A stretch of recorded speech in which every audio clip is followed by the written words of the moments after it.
Day 2 in Bangkok, first agenda of the day, Platinum Mall.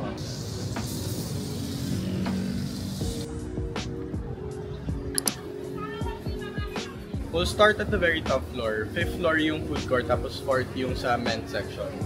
I'll try na isa-isahin kada stall para makita natin lahat. Dito puro button downs. Here yung fashion house where David gets his custom suits. I'll go there later. Daming here stalls na puro ganito. Mga printed polos. Surprisingly, wala pa ako nagugustuhan. Here's a portrait. Meron silang different graphic shirts.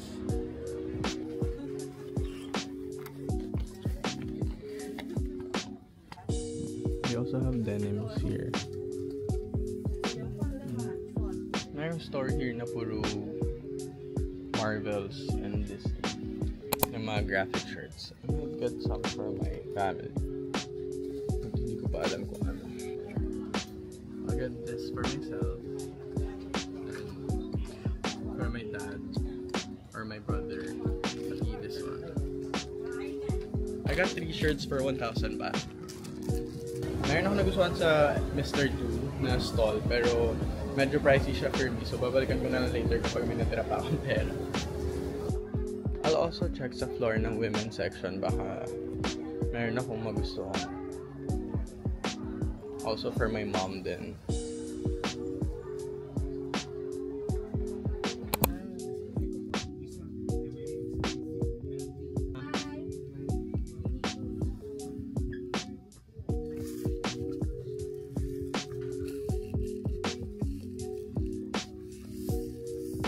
I need to go back down ng December 2 for the fitting of my suit.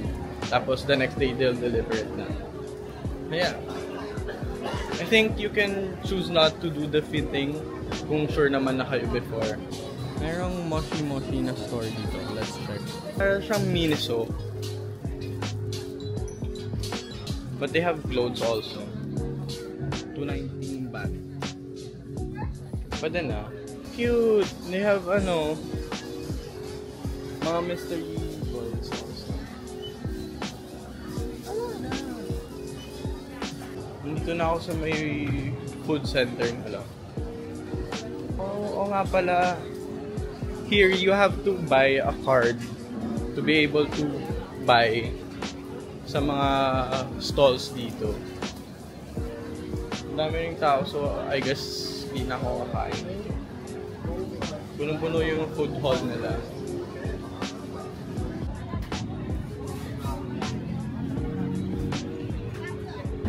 Sa labas ng Platinum, puro street food din.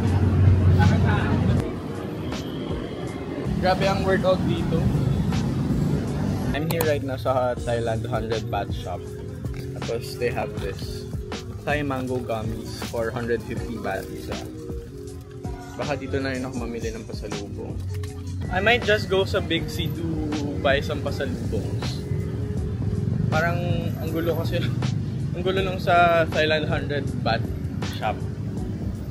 Also sabi nila hindi daw ganun kamura doon compared doon sa mga stalls sa mga gilid-gilid or sa mga Chatok-Chak market. So I might check there also, but maybe I'll just go to Big C for now to see kung anong pwedeng bilhin. Ang hirap tumawid dito, wala silang go signals for the pedestrian. Parang hindi titigil sa'yo yung mga sasakyan.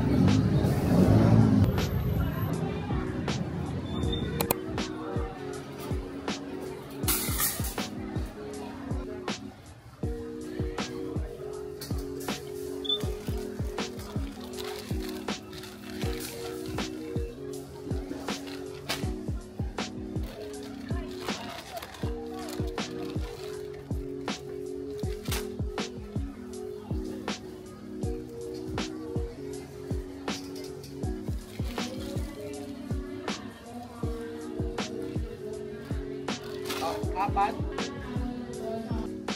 Yun lang.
They don't provide bags, so ganito siya. Punong-puno na yung bag ko.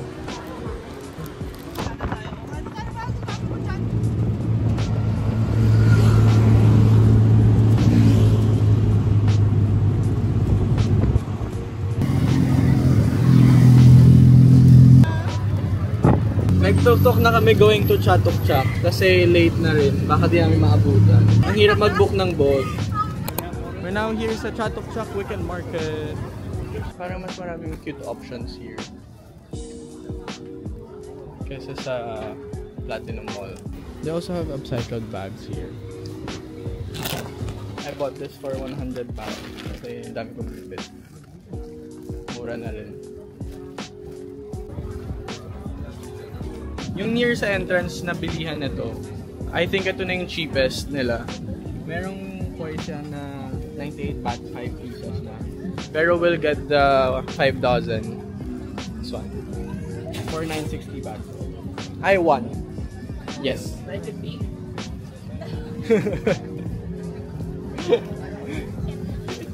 No discount? Discount already. My one is 9. Nice. Got it! Meron ding mga sandals here. Also, leather goods. Ito yung coffee shop na nire-recommend nila David whenever they go here sa Chatok Chak, the breakfast club.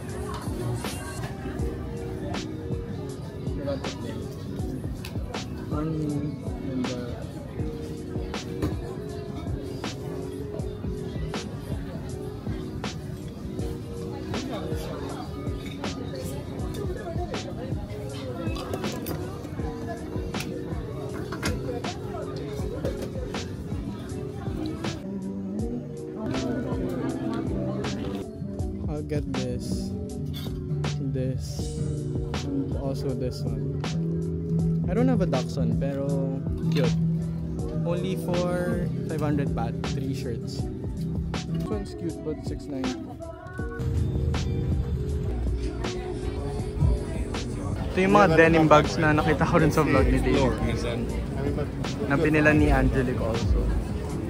If meron kang kasama or you have friends or family kasama sa Chatok Chak, much better if ganito yung palatandaan nyo. Sa pinaka main road, may mga numbers ng stall, pati letters. So pag mag-meet kayo, ay madali siyang sundan kasi syempre magkakasunod lang naman yung numbers, pati letters. Hi, one also.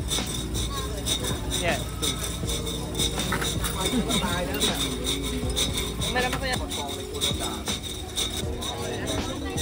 We're now here sa Khao San Road to check the nightlife.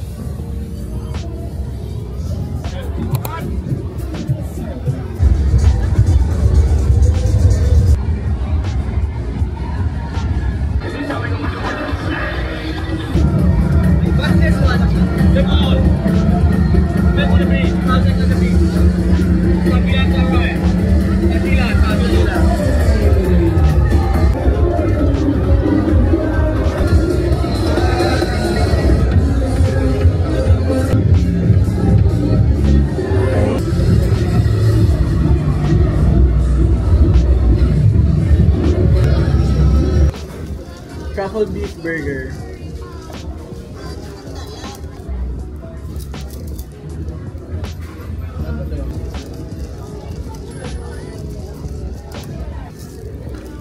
Mozzarella sticks. McFlurry Milo.